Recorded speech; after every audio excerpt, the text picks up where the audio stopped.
Salut les chicos et les chicas, aujourd'hui j'espère que vous remarquez que j'ai tout donné sur mon outfit pour qu'il soit coordonné à la façon dont je vous appelle. Est-ce que cette chemise est pas incroyable? Et le pire c'est que la femme qui me l'a vendue sur Vinted, elle avait l'air d'halluciner de la vendre à quelqu'un. Enfin bref, bienvenue pour la suite de notre incroyable saga sur la mafia. Aujourd'hui, on va parler de la dimension mythique de la mafia, comment elle s'explique. Alors déjà, j'en profite pour vous dire merci parce qu'on était trop contente parce que la partie d'avant, elle a fait plus de 1000 vues et c'était la première fois que ça nous arrivait, donc ça paraît pas énorme et tout, mais pour nous qui sommes habitués à en faire une centaine, c'était beaucoup. Remercions grandement Profession Gangster, grâce à qui c'est arrivé je pense, parce qu'il nous a donné un petit coup de pouce sur Twitter et que apparemment on était dans ses recos, donc grand merci. Et puis si vous ne le connaissez pas, je le répète, vraiment, allez voir Profession Gangster. Moi j'adore ses vidéos et il est trop gentil quoi. Sur ce, trêve de blabla.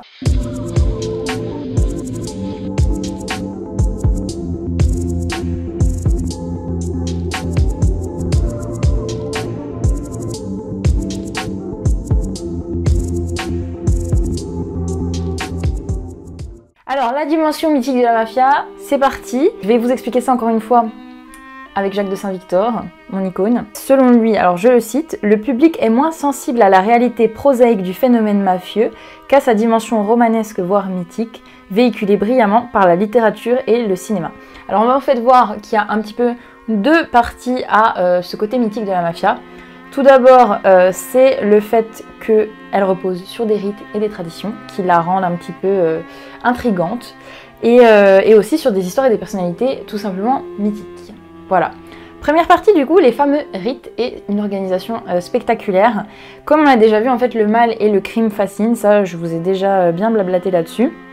Ça nous met face à nos interdits, à nos pulsions les plus sombres. Et la passion du grand public pour la mafia, ça peut s'expliquer justement parce que les mafieux dans les œuvres de fiction, ils apparaissent comme des hommes qui défient les règles pour aller au bout de leurs désirs et de leurs envies, quitte à enfreindre la loi.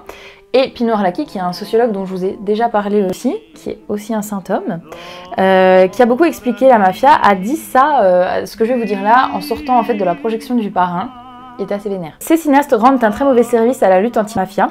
Ils glorifient les parrains, ils les montrent bons pères de famille, maris affectueux, amis fidèles, et quand il est question de leurs entreprises, les cinéastes leur attribuent toutes les vertus. Excellents organisateurs, financiers avisés, hommes d'affaires efficaces. Les hommes d'honneur, les Corleonesi, tu veux rire, ce sont des prédateurs au cœur sec, des monstres dépourvus de la moindre fibre humaine, habités par des passions archaïques et mus par des instincts de pouvoir et de rapine tout à fait primitifs, ce sont des crapules. Pas de meilleure conclusion à apporter que ce cher Pino. Donc en fait la fiction elle prend en général au pied de la lettre le terme d'homme d'honneur que les mafieux utilisent pour s'auto-désigner, c'est-à-dire qu'on nous les présente, voilà, comme l'a dit Pino Arlacchi, comme des bons pères de famille, des gens qui font tout pour défendre leur famille, qui au final sont encadrés par des règles, mais ce sont leurs propres règles et pas les règles de la société, des amis, voilà, des amis très loyaux, etc., qui sont juste rassemblés ensemble autour d'espèces de super méchants, un peu d'autres mafieux qui sont posés en méchants de l'histoire. Voilà, donc moi je pense qu'il y a une part d'attachement à ce pseudo-code d'honneur qui nous est présenté. Et ça c'est ma théorie personnelle, c'est qu'en plein 21e siècle, et bon à l'époque 20e siècle, même si selon l'âge que vous avez en regardant cette vidéo, vous ne l'avez peut-être même pas connu. C'est des sociétés qui deviennent de plus en plus individualistes, et alors je ne sais pas si vous connaissez ces notions de sociologie, on distingue les sociétés mécaniques et les sociétés organiques. Sociétés mécaniques, ce sont des sociétés où le collectif prime, où on est dans une société où on vit dans un village, tout le monde se connaît, tout le monde s'entraide, et ta socialisation se fait par rapport aux autres individus. Et maintenant, on a tendance à vivre dans des sociétés organiques qui sont centrées sur l'individu, sur le développement de chacun individuellement, etc.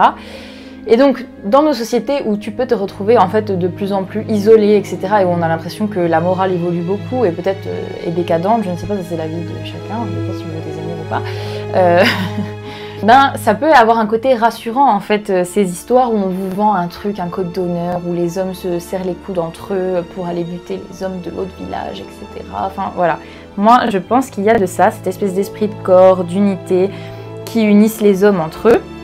On reviendra aussi un petit peu sur la notion de masculinité, etc. Est-ce que ça va avoir là-dedans. E chi si seccara allo sbaraglio, nessun valore. Chi non è più cosa nostra, lì sta diventando cosa mia personale. Ammazzano quei gay, pure i piccoli da appena nasciuti. Questi me li chiama uomini d'onore, ma che fa babbiamo, signor Presidente? La mafia, c'est source de fascination aussi parce que ça repose, comme je l'ai dit, sur de nombreux rites qui peuvent paraître assez théâtraux d'un point de vue extérieur. Ce sont des rites qui existent depuis très longtemps, qui doivent être respectés pour pouvoir intégrer l'organisation.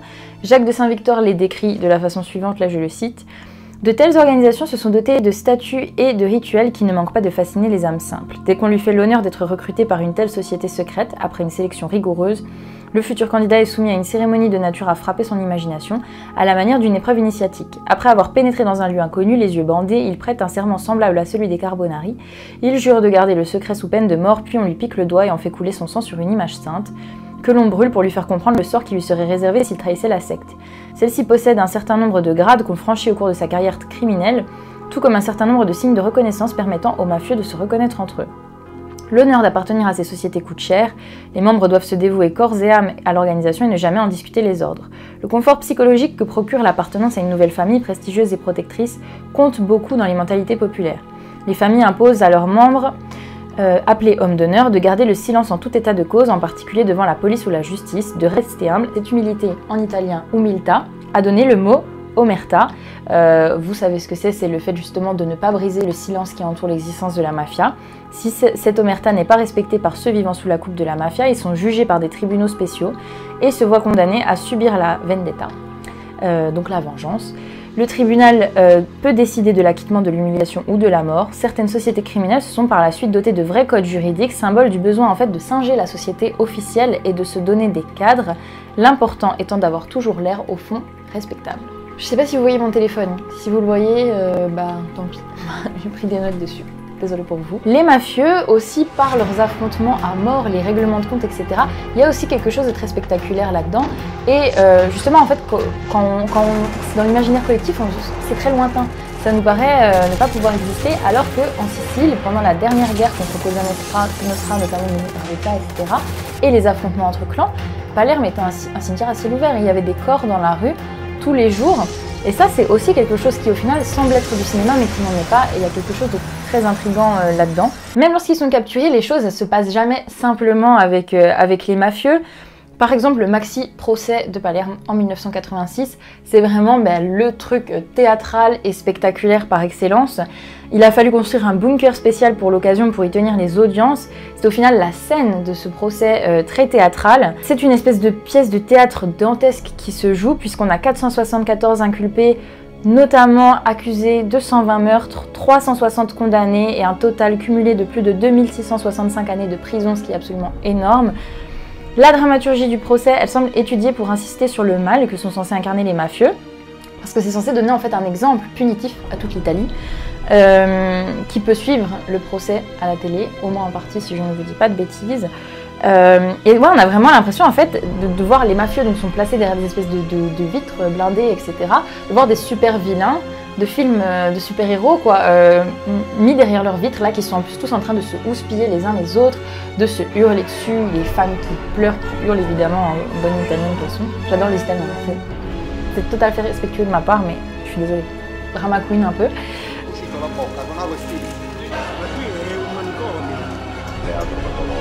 Et puis même en fait voilà les tirades qui sont délivrées, que ce soit par les avocats, par les accusés à la barre, mais c'est pareil, c'est du pur cinéma. Je me permets de vous citer celle que j'ai relevée d'Antonio Calderone, qui avait envie en fait de se montrer fier des actes ignobles de la mafia, qui a déclaré à la barre « Nous sommes des hommes d'honneur, les autres sont des hommes quelconques.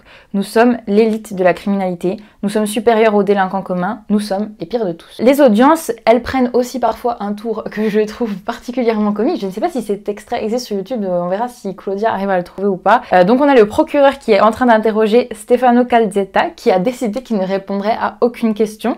Le procureur lui demande « Vous confirmez ce que vous avez dit à l'instruction, c'est-à-dire que Salvatore Rotolo souriait toujours, même pendant qu'il commettait un homicide. » Calzetta qui répond « Non me ricordo. Lei ha conosciuto Piero Zanca? Oggi mi fa male la testa. Non me ricordo. Ma lei se non conosce una persona che anche se ha il mal di testa non se lo può ricordare? Ma c'è quando me lo ricordo e c'è quando non me lo ricordo. Basta, signor Presidente, ho finito adesso. Ah, io non me lo ricordo. Ma lei che ha intenzione di non ricordarsi più niente questa sera? No, ieri io... ricordava tutto, adesso a me non... mi fa male la testa, io soffro con la testa, signor Presidente. Io sono caduto e ho sbattuto la testa, c'è quando mi ricordo e c'è quando non mi ricordo. Si ricorda di aver sbattuto la testa, no? No, non me lo ricordo. Comunque lei questa sera non ricorda niente? È in grado di rispondere ad altre domande? Ma io mi sento male, non sto bene, mi fa male la testa. Ora Dice, io non mi ricordo com'è che ha risposto lei. non mi ricordo, ho sbattuto la testa. C'è quando mi ricordo e c'è quando no. Le cose che ha detto ieri se le ricorda? No, Niente completamente? no, niente. Non è possibile. Lei quando ha sbattuto questa testa? E chi se ne ricorda? Ma dico, ieri l'aveva già sbattuta la testa quando è venuto ieri? Oppure l'ha sbattuta precedentemente? Non mi ricordo. Dunque, senta, lei ha detto che si sente male. E in prosieguo, cioè se rinviamo l'interrogatorio, lei non ha detto che si sente male? Non mi ricordo. No, mi pare che abbia detto io mi sento male, stasera ho mal di testa, se non ricordo male, eh? Correggetemi se sbaglio, perché posso avere sbaglio. Dico, lei sarà in grado in un altro giorno di poter rispondere all'interrogatorio? Ritiene di essere in grado? Oppure non vuole rispondere alle domande? Ecco, questo è... Ma non lo so, Come non lo sa? non lo so. Lei ha anche il diritto di astenersi dal rispondere all'interrogatorio. Diritto che avrebbe potuto esercitare prima di rispondere a questa Corte ieri, che ha risposto lungamente anche alle domande degli avvocati, oltre che alle domande delle parti civili, ma soprattutto degli avvocati della difesa. Intende rispondere o non intende rispondere? Non mi ricordo. Come non si ricorda? Che sempre Non mi ricorda? ricordo. Si ricorda come si chiama? No. No. Donc voilà, je clôt un peu sur cette partie-là. J'enchaîne sur le fait que la mafia, pour mieux faire accepter ses activités, participe en fait elle-même à cette espèce de mythification à travers divers récits dans les familles et dans la transmission de certaines légendes. Par exemple, on raconte que les 3 mafias historiques italiennes auraient été créées par 3 chevaliers de la Guarduna espagnole, Osso, Mastrosso et Carcagnosso, qui se sont installés à la fin du Moyen-Âge sur l'île de Favignana, où ils auraient mis 2 décennies à rédiger les règles de base d'une nouvelle association, puis se seraient séparés chacun parti de leur côté, s'établir donc en Campanie, en Calabre et en Sicile, pour fonder chacun leur propre mafia. Pour défendre son image et la contrôler, la mafia participe elle-même en fait dans le monde de l'art, des paillettes, du spectacle, au développement des histoires qui l'entourent. Et c'est important en fait pour les mafieux de disposer d'amis puissants et de gens célèbres dans le milieu artistique parce qu'ils y voient eux aussi une sorte d'aboutissement, d'être en connexion avec ça et de pouvoir, je sais pas, inspirer des récits, etc. On a tendance à dire en fait que la société du spectacle, c'est un petit peu le cheval de Troie du virus mafieux. Dès sa naissance, la Cosa Nostra américaine avait parfaitement compris l'importance stratégique de l'industrie du divertissement. À partir des années 30, elle lorgnait déjà sur le monde du jeu et du cinéma. Et par exemple, un des créateurs de Las Vegas, le mafieux Bugsy Siegel, alors si vous saviez pas ça, c'est la mafia qui a inventé Las Vegas, on le voit dans Le Parrain. Il a été chargé, dès la fin de la Prohibition, de conquérir les studios d'Hollywood pour le compte du syndicat du crime. Et on sait qu'il y a réussi d'autant plus facilement que les banquiers hésitaient alors à investir dans ce secteur nouveau et un petit peu insaisissable, donc forcément le premier mec venu qui apportait des financements était le bienvenu. Cosa Nostra n'aurait pas su trouver meilleur placement en contrôlant les syndicats de techniciens de figurants. La mafia a pu mettre sous sa coupe de nombreux producteurs de cinéma. Ils ont ensuite imposé leurs vedettes et grâce à ces dernières, ils se sont approchés vraiment des hautes sphères de Washington, souvent fascinés par le 7e art, par le cinéma.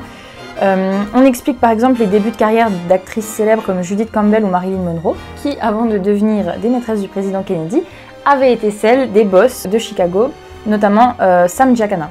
Donc il y a des espèces de connexions un peu étranges qui se font entre la mafia et le monde du spectacle, et ça peut même remonter jusqu'au 19e siècle, où la haute société quittait ses salons étroits pour se mettre à fréquenter les fameux, en France, cabarets de Montmartre, et le monde de la nuit, les bars de Pigalle. Elle allait y côtoyer Toulouse-Lautrec, un personnage que vous pouvez voir dans Moulin Rouge, si on fait le parallèle avec le cinéma, mais aussi une sorte de plèbe criminelle, une situation qui a conduit en fait à la création de liens un peu scélérats entre les deux univers de la bourgeoisie et des délinquants. Ces incointances, elles vont se trouver amplement facilitées par la démocratisation des loisirs, en particulier de la fête, parce qu'encore une fois, c'est la mafia qui est à l'origine un petit peu du développement du monde des clubs, de la fête, etc. Toutes les enquêtes sur les people et le milieu à l'époque témoignent de connexions criminelles de certaines vedettes de la chanson, du cinéma, même du football.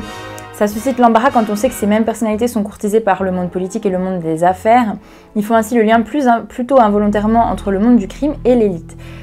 Donc en fait, pour conclure sur cette partie-là, le spectacle a en fait un effet un peu criminogène, c'est-à-dire qu'en plus de protéger les pratiques criminelles, parce que par exemple ça va être plus difficile pour un procureur, un enquêteur, etc. d'inquiéter un mafieux qui sera super pote avec l'acteur à la mode du moment, avec tel chanteur, tel footballeur, etc. Ça c'est vu par exemple si vous vous intéressez au foot par rapport à la connexion entre Maradona et les boss de la mafia napolitaine à une certaine époque. On a des photos de Maradona avec les mafieux. Donc ça peut poser problème. Et en fait, oui, c'est ça, ça protège le crime. Et en même temps, ça le diffuse aussi dans le sens où c'est mis en valeur au cinéma. Donc c'est un peu un double effet négatif. Pour passer à la suite du programme que je vous avais annoncé, j'en viens au fait que la mafia, en fait, à travers le déroulé de son histoire, crée des figures mythiques mais réel des deux côtés, du bien entre guillemets et du mal entre guillemets aussi, parce que bon, c'est un petit peu réducteur de définir les choses comme ça. Les histoires mafieuses, elles sont marquées par des parrains célèbres qui sont rendus par exemple mémorables déjà par les surnoms un peu improbables qu'ils portent. Si vous regardez Gomorrah, vous le savez, il n'y a pas un personnage qui est vraiment appelé par son prénom. Tout le monde a un surnom. Chiro, c'est l'immortel. Vous avez tout un tas de noms.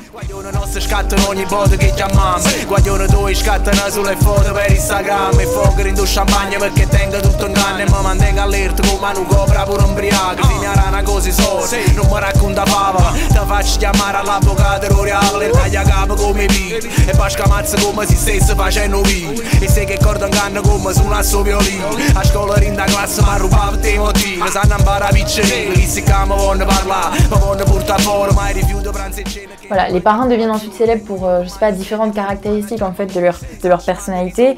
On va commencer par évidemment le plus célèbre, le Capo dei Capi Totorina, qui a vécu de 1930 à 2017 et qui a fait vraiment de Cosa Nostra l'empire qu'il était devenu. Il était connu pour être extrêmement sanguinaire, avoir mené de nombreuses guerres mafieuses et contre l'État, et c'est ça qui a évidemment causé sa perte, cette espèce de mégalomanie, et qui fascine un petit peu les jeunes hommes en manque d'action, si vous voulez mon avis. Lei non conosce l'organizzazione Cosa Nostra. Io non conosco. La conosce attraverso gli organi di informazione, suppongo. Informazioni di televisione. Les parrains peuvent laisser aussi des traces plus durables, par exemple pour une action un peu novatrice, qu'on pourrait même qualifier d'étincelante, je sais pas, de coup d'éclat. Par exemple, Al Capone, gangster des années 30, qui a marqué, lui, vraiment purement par la violence, le monde du crime. Par exemple avec le massacre de la Saint-Valentin, qui était d'une cruauté inouïe.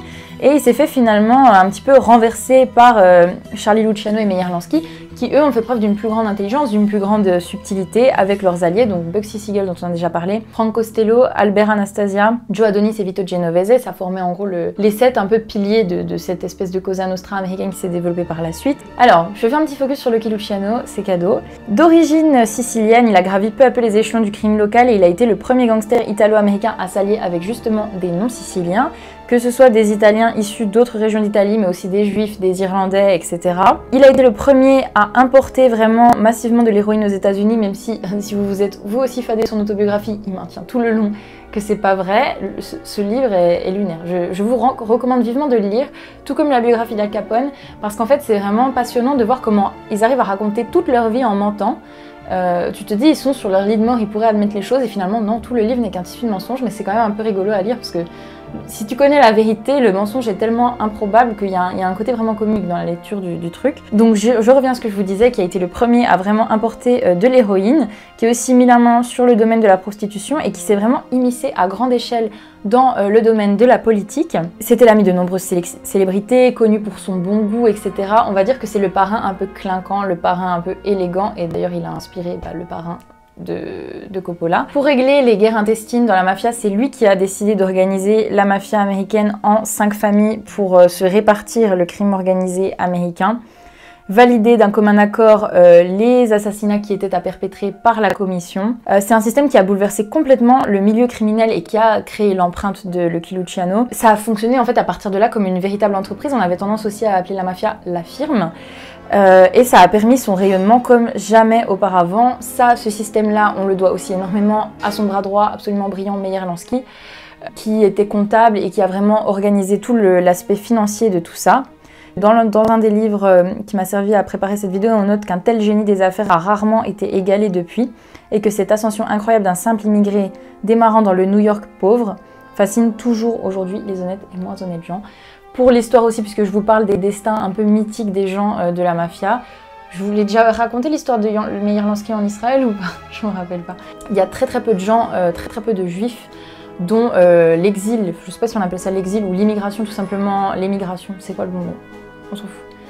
Dont le départ en Israël a été refusé par l'État israélien, et Meir Lansky fait partie de ces gens. Je crois que le chiffre ne dépasse pas 7 personnes, c'est peut-être même moins.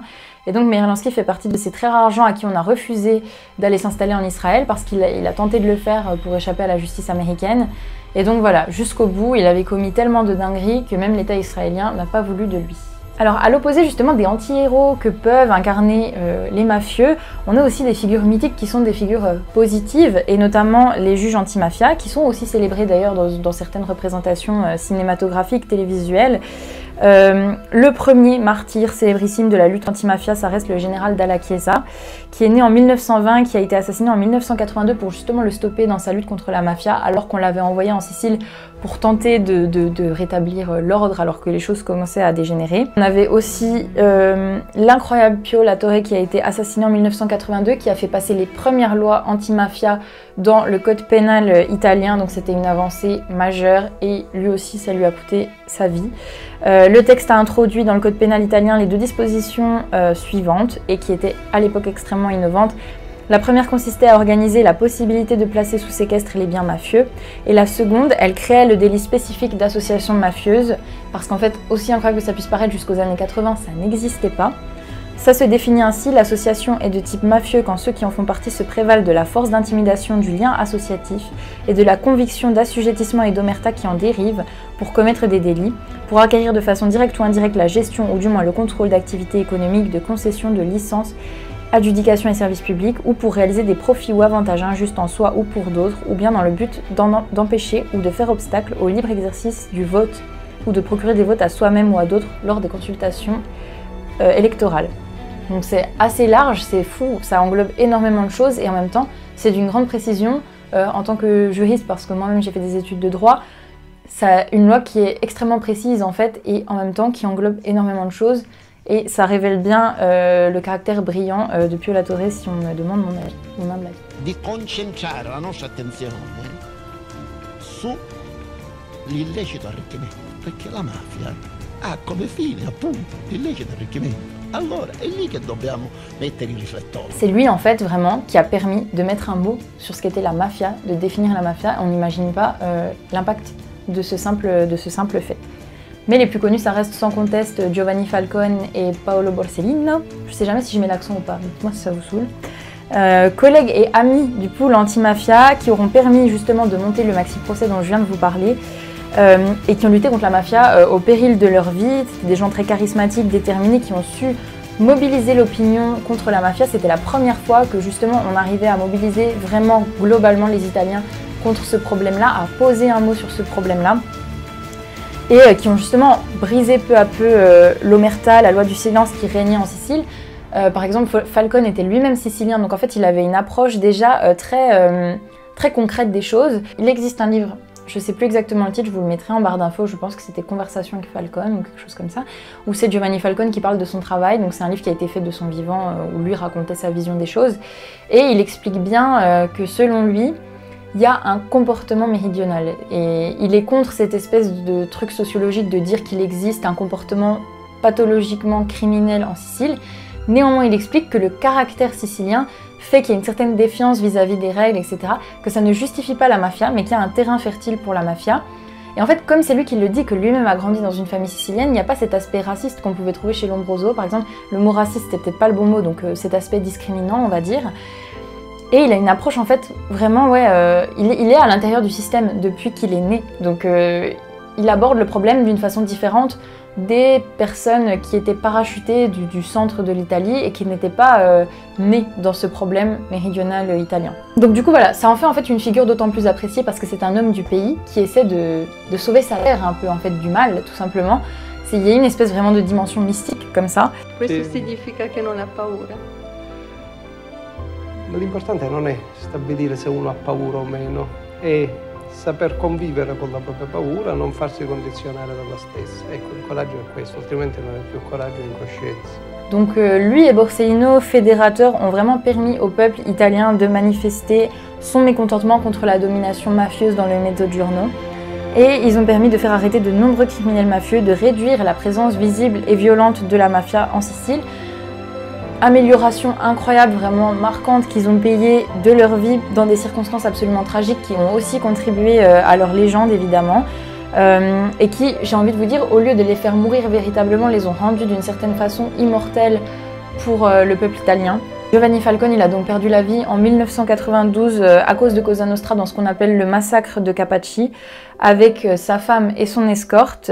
Donc en fait, il était déjà placé sous escorte, c'est le cas de la plupart des juges anti-mafia importants, qui sont suivis 24 heures sur 24 pour les protéger des représailles mafieuses. Ça les contraint en fait à une vie sous surveillance où ils peuvent basiquement plus rien faire. Donc déjà, je vous laisse imaginer la dévotion dont il faut faire preuve pour pouvoir exercer cette fonction. Pour cet attentat, 600 tonnes d'explosifs avaient été placées par la mafia sous l'autoroute qui menait à Palerme. L'explosion était absolument spectaculaire, vous pouvez trouver les images sur internet, je ne sais pas si on vous les mettra, c'est assez choquant. Quant à Paolo Borsellino, il est mort un petit peu après, mais il savait déjà ses heures comptées vu qu'il avait perdu son ami et collègue dans des circonstances abominables. Mi disse, convinciamoci che siamo dei cadaveri che camminano. Il est mort peu de temps après, la même année, dans un attentat à la voiture piégée avec son escorte alors qu'il rendait visite à sa mère. Les deux hommes restent, comme je l'avais noté, voilà, le symbole du fait que face au mal terrible qu'incarne la mafia dans cette partie-là de l'Italie, le bien peut survivre, on peut combattre avec honneur et en fait, plus que jamais, ils ont été eux-mêmes les vrais hommes d'honneur face aux pseudo-hommes d'honneur de la mafia. On continuera pour la partie suivante. Je vais tenter de vous expliquer la fascination pour la mafia. Si vous êtes un homme à la virilité toxique ou fragile, cette partie va s'annoncer difficile pour vous. Quittez-nous, quittez-nous. La mafia non è affatto invincibile, è un fatto umano e come tutti i fatti umani ha un inizio e avrà anche una fine. Piuttosto bisogna rendersi conto che è un fenomeno terribilmente serio e molto grave e che si può vincere non pretendendo l'eroismo dai nervi cittadini, ma impegnando in questa battaglia tutte le forze migliori delle istituzioni.